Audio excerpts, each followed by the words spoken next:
Hey guys, I'm Naya and welcome back to the channel. For today's video, I decided we're going to be covering budget decks.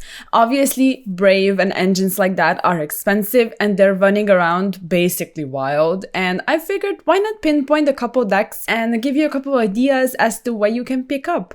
Before we begin though, I would like to encourage you to subscribe because a lot of you are still not subscribed yet and I would love for you to be part of the community.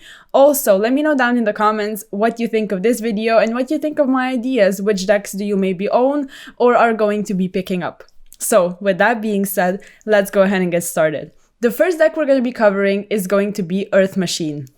So Earth Machine is one of the rogue decks in my opinion, but it can really score a couple unexpected victories, I guess. It can OTK quite easily and it can also run very strong and notorious cards like Goes a Match, Rivalry and Skill Drain, as well as just the easy OTKs or burning you with Gustav Max, space for hand traps. It legit has everything and it's very cheap. So Infinite Track Harvester was a bit more expensive, but with the reprint, it's now only about $5 or something like that.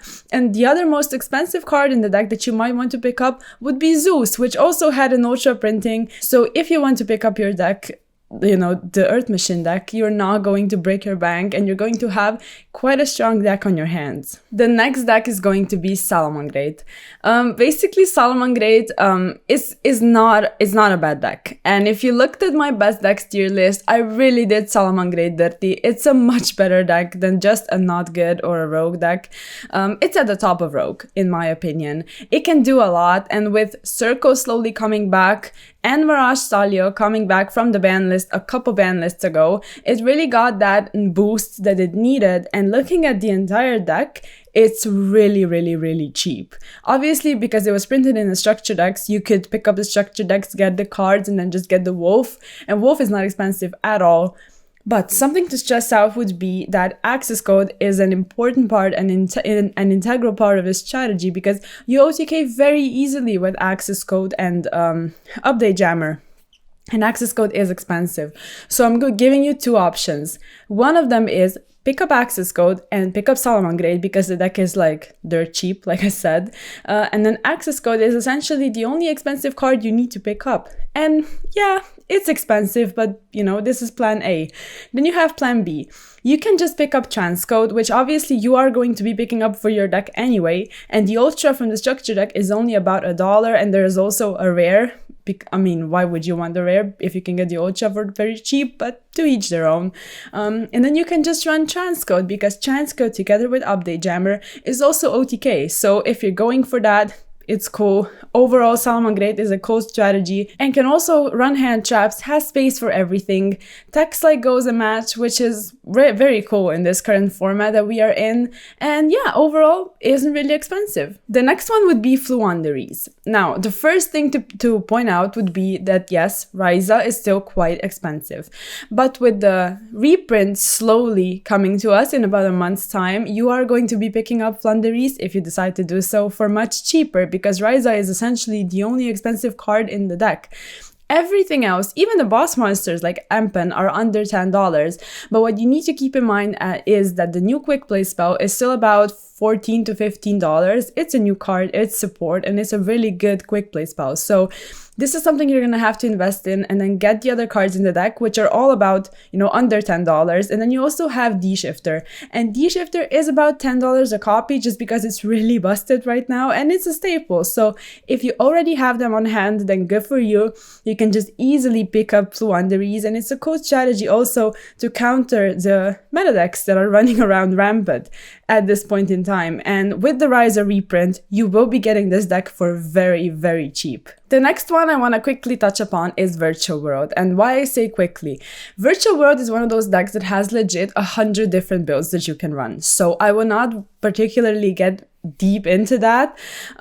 This is the first thing. And the other thing I want to point out is, yes, you can run Brave in Virtual World. Obviously, this is not the variant we are covering right now. And yes, Brave Virtual World is much better than just the regular Virtual World. But looking at Virtual World from the perspective of budget, it's an incredibly cheap deck. It received a lot of reprints in the 2021 Megatins, if I'm not mistaken. And as for the extra deck, basically you have a lot of cards with a lot of reprints. So you can pick up all of your, like the entire extra deck for very, very cheap if you go for commons or supers or stuff like that. But if you really want to bling out your extra deck, this is also an option for you, because Virtual World overall is a cool strategy. It didn't really, lose anything on any ban list except for maybe Pot of Desires, but you can still run the Ultimaya build. You can go for the standard Chen Shen Chuche plays because this is still very strong. The deck is cheap. It's also, it's not a very easy deck to pilot, so it teaches you a lot if this is something you're also going for, to, I guess, gain something from the deck you are playing in terms of value in your, abilities as a player. And yeah, like I said, the extra deck can be picked up for very, very cheap because everything did have a reprint at some point in time. And also Lulu, which was the most expensive card, like I said, in the 2021 Megatins. So you will not lose a ton of money if you invest in this deck in particular. The next one we're going to be covering is Tri Brigade. So at first, the only really expensive card was Fractal, but it did get a reprint. And right now, the only one that's, I guess, a bit more is Kit, with being about $6 because it only had one printing. And then you also have Bird Call, which is only about $5. It's a really, really strong card if you're going for that version, which I still think is best. So not just the Brigade, but the Lyrelesque Tri Brigade. You can pick up the entire deck for incredibly cheap. And the only card you're going to want to invest in would be Apollousa, which also received a reprint, so it's only about $20. So yeah, I guess maybe this is something you already have lying around since it's such an important staple and you maybe did pick it up when it first got the reprint. So Brigade and Lyrelesque, it's not one of the best decks, but it's not exactly only rogue at all. It's about a tier 2 deck. So yeah, you can get a lot of wins with this deck, and it's a nice deck. It's a cool deck to pilot, and like I said, very, very cheap. The next deck we're going to be covering is going to be Dino. So basically Dino, at one point, I remember a couple things rose in price just because it only had one printing in the structure deck, but the entire structure deck got revamped, and so everything from there that had a price point dropped.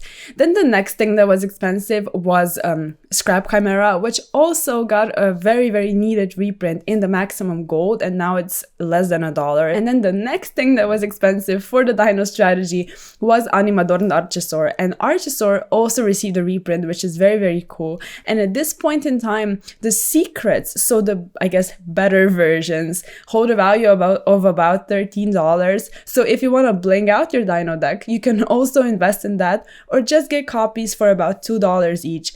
And Dino is one of those strategies that I've actually seen an FTK, do well. It's also just a basic going second deck if you want to run it that way.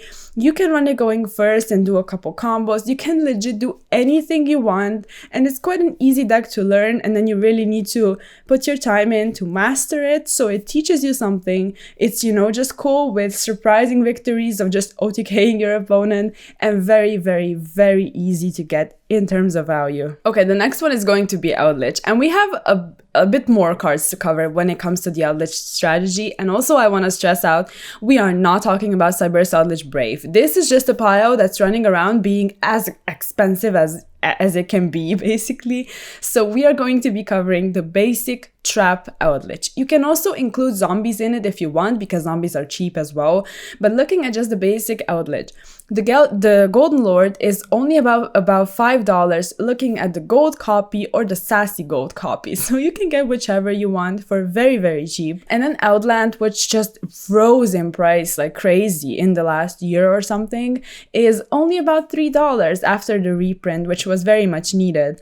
And then you have Pot of Extravagance. So we already have a couple pre-sales from the Alba structure deck, which is dropping in about a week's time. So you can get that for about $4, or you can get the other copies for about $8, looking at reprints, obviously. And then there are a couple extra cards I want to discuss. You can run this deck if you want with Ecclesia and Nadir. Now, both of them are only about, I think, less than $10, about $9 or $8 each. And obviously Nadir went to 2, so you only need 2 copies. And when it comes to Ecclesia, you're more than likely just going to be running 1. So there's that, there's the package if you want to invest in it. And then the next card I want to discuss would be IDP. So Ice Dragon's Prison is the only card that wasn't, I guess, to the TCG in the Alba structure deck. The entire set list remained the same except for Ice Dragon's Prison, and it's still about $9 a copy, which for a card like this, I think it's cool if you get it right now, if you want to put it in the Outlet strategy or a trap strategy overall, because it's a staple. If you already have it, then cool. But if you're going to be waiting for a reprint, it's going to arrive, but we don't really know when. So it just really depends on when you want to start playing your deck. And then the last card I want to discuss is Skill Drain. And Skill Drain is just stupidly expensive. It's so expensive that it's insane. Obviously it went to 3 and the prices just shot up. So if you have Skill Drain, 3 copies, then cool, great for you. You can just run Skill Drain. If you don't, however, get your copies of Skill Drain, just get them. It's annoying that they're expensive, but I guess it's the only thing you can do, because it's an important card if you're running a trap strategy. But other than that, everything is very, very, very cheap. And then the last card I want to discuss would be Lord of the Heavenly Prison. So it's still about $30. It's quite a new card, and it's I guess it's not an integral part of the strategy, but it does help protecting your back row. So looking at the deck being quite cheap, and depending on how invested you actually are in the game, you can also invest into something like that and then just really have like a full power Trap Lich deck, I guess, but it's really up to you. And then we have just a couple more decks to go through.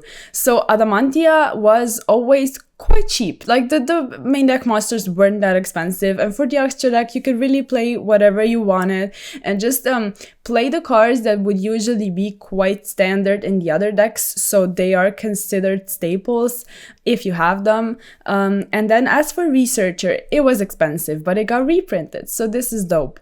And yeah, another thing I want to point out would be, yes, the extra deck does have a couple cards that are quite expensive as mentioned, but I wanted to mention this deck because it's a deck that, first of all, it was out for some time. So if you have it already, it's something you can also invest in during just, I guess, different formats, because it's not going to get hit. So if you start with a deck or an extra deck of just something like Savage, which is about $30, and yes, that's not exactly very cheap, but the entire deck is so cheap. So if you invest in Suppliers, which are about 10, and then you can invest in something like Savage, a couple other synchros. I guess it's not the most budget deck on this list, but I wanted to mention it because it's not a bad deck and it's not exactly expensive. So if you have some cards and you can just build on top of it, I would also consider it quite a budget deck. The next one, much more cheap than the one we just previously mentioned, would be DDD. So the only expensive card in DDD legit would be Copernicus. Copernicus is about, I think, $11 or $13. So this is something you're gonna want to invest in, with it only having one printing. But other than that, even the I guess Go Zero Rage is going to get a reprint, so it's not going to be as expensive as it is. And as for the other cards, everything is quite cheap. And DDD does a lot on its own. And what my point is, Baronne is expensive, and Baronne can be played in the deck, but it's not the most important part. So if you have this deck, if you're just grinding DDD, it's all good. Like, your extra deck does enough, and Baronne is just that extra layer of protection. And after some time, you can also invest in that if you want. Okay, and the last deck we're going to be covering is Phantom Knights. And this is similar to Virtual World. It can be played with Brave. It is being played with Brave and seeing a bit of success, which is nice. It's a cool deck, and with Brave, it's extremely strong. However, Phantom Knights can be played without Brave. And with Thorn Scales getting a very much needed reprint, it's now for the secret copy only about $6. And then you have all of the other cards which are only about $2 each. And I'm talking about Rusty, I'm talking about Tour Guide, like just things that you obviously play in the deck. And the next, I guess, package I want to discuss would be Raiders Knight and the Ark Rebellion Xyz Dragon. I think the Ark Rebellion is only about $3, the Raiders Knight about $2. So it's a package you can play, you can effectively run, and you don't really have the need for every single boss monster in that extra deck, like Dragoon or a DPE or things like that.